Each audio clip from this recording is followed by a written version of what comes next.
မိဘတဲ့ပို့ပြီးတော့ကျေးဇူးတင်စရာကောင်းတဲ့ပုဂ္ဂိုလ်ရှာကြည့်အောင်မရှိဘူးမဟုတ်ဘူးရှိနေသေးတယ်မိဘကတော့ဟုတ်တယ်လူလောကဝင်ခွင့်ပေးလိုက်လို့ကျေးဇူးတင်စရာကောင်းတယ်လို့ပြောရမယ်လူဖြစ်လာတယ်မိဘရဲ့အကျိုးကျေးဇူးကြောင့်ကျေးဇူးတရားကြောင့်လူဖြစ်လာဒါဖြင့်မိဘတဲ့ပို့ပြီးတော့ကျေးဇူးတင်စရာကောင်းတဲ့ပုဂ္ဂိုလ်မြတ်စွာဘုရားကထောက်ပြထားတာရှိတယ်ဒါကြောင့်မို့လို့နော်ကျေးဇူးတရားအကြီးမားဆုံးပုဂ္ဂိုလ်၃မျိုးဆိုတာမြတ်စွာဘုရားဟောထားတာရှိတယ်အဲ့ဒီထဲမှာမိဘပြောလို့တော့မဟုတ်ဘူးအကြီးမားဆုံးပုဂ္ဂိုလ်၃ဦးဆိုတာဘယ်လိုပုဂ္ဂိုလ်လဲတဲ့မိမိကိုဖရာတရားတန်ခါယရဏ၃ပါးကိုးကွယ်စိတ်ကတတ်အောင်လမ်းညွှန်ပြသတဲ့ပုဂ္ဂိုလ်တဲ့အဲ့ဒီပုဂ္ဂိုလ်ဟာကျေးဇူးရှင်တွေထဲမှာတော့ကြီးမားတဲ့ကျေးဇူးရှင်တစ်ခုပဲသူ့ရဲ့ကယ်တင်မှုဟာအလွန်ကြီးမားတယ်လို့ဒီလိုပြော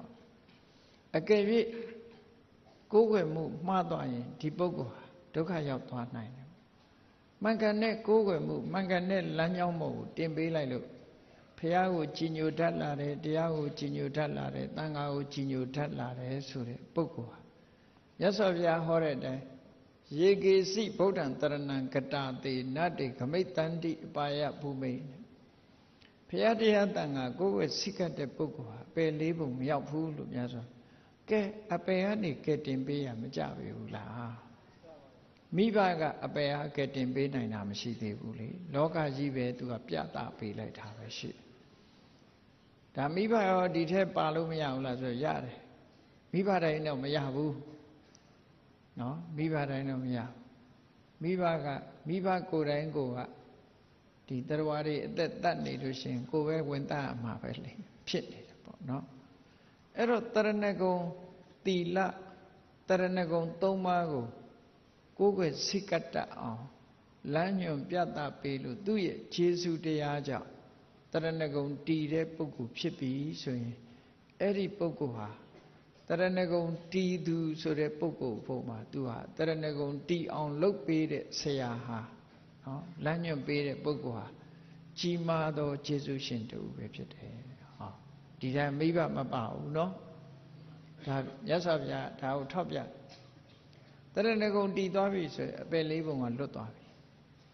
ဒီတဲ့အကျိုးဆက်တွေပြောမယ်ဆိုရင်တရဏဂုံတည်ခြင်းကြောင့်ဘုရားကိုစိတ်ကတ်တယ်တရားကိုကျင့်သုံးတယ်သံဃာကိုစိတ်ကတ်တယ်အဲ့ဒီဘုရားတရားတန်ခါကြည်ညိုခြင်းကြောင့်ရလာလို့သိလာတဲ့အသိဉာဏ်တွေကဆက်တက်သွားမယ်ဆိုရင်နိဗ္ဗာန်ထိအောင်အကျိုးရောက်သွားနိုင်တယ်ပေါ့အပယ်လေးပုံကလွတ်ရုံနဲ့မကဘူးနောက်ဆုံးမှတန်တရားဝဆင်းကလွတ်ကင်းနိုင်တယ်ဆိုတဲ့အကျိုးကျေးဇူးထိအောင်ကျေးဇူးပြုတာဖြစ်သောကြောင့်ဒီပုဂ္ဂိုလ်ဟာကျေးဇူးတရားအကြီးမားဆုံးသောပုဂ္ဂိုလ်သူ့ဖို့အဲ့တော့အတိအသီးလူတိုင်းဟာကိုယ့်အတွက်ကျေးဇူးတရားအကြီးမားဆုံးပုဂ္ဂိုလ်ဘယ်သူလဲကိုယ့်ကိုစဉ်းစားငါဟာဘယ်သူကြောင့်ဘုရားတရားတန်ခါယရဏ၃ပါးဆိုတဲ့ကြည်ညိုမှုလေးစားမှုဆိုတဲ့အသိဉာဏ်ကိုရပြီးတော့ကြည်ညိုကိုးကွယ်တာလဲလို့ဆိုတာကိုကြည့်လိုက်လို့ရှိရင်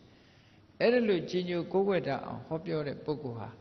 အမေအဖေတွေကလည်းဖြစ်ခြင်းဖြစ်မယ်ဆရာသမားလည်းဖြစ်ခြင်းဖြစ်မယ်မိတ်ဆွေလည်းဖြစ်ခြင်းဖြစ်မယ်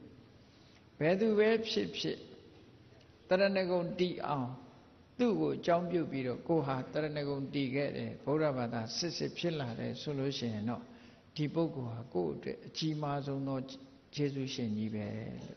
ဒီလိုသတ်မှတ်ခိုင်းတာမြတ်စွာဘုရားနော်ဒါကတူနောက်ဒုတိယလိုက်ပြီးတော့ရှာမယ်ဒီဘုရားတရားတန်ခါယရဏ၃ပါးကိုယ်ဝဲစိတ်ကပ်ရုံများမကဘူးနောက်တစ်ခါဒီတဲ့အရေးကြီးတာကဘာလဲလို့ဆိုရင်အမှန်တရားကိုသိဖို့အရေးကြီးတယ်ဘုရားတရားကိုယ်ဝဲ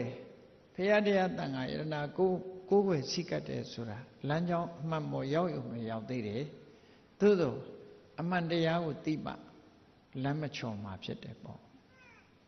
ကြည့်လေဘုရားတရားတန်ခါတော့ကိုယ်ဝဲကြပါရဲ့လမ်းချော်နေတဲ့ပုဂ္ဂိုလ်တွေအများကြီးရှိတယ်အဲ့ဒါလို့လမ်းမချော်အောင်အမှန်တရားကိုသိအမှန်တရားဆိုဒီမှာသစ္စာ၄ပါးကိုပြောတာဒီနေရာမှာသစ္စာ၄ပါးဆိုတဲ့အမှန်တရားကိုမသိဘဲနဲ့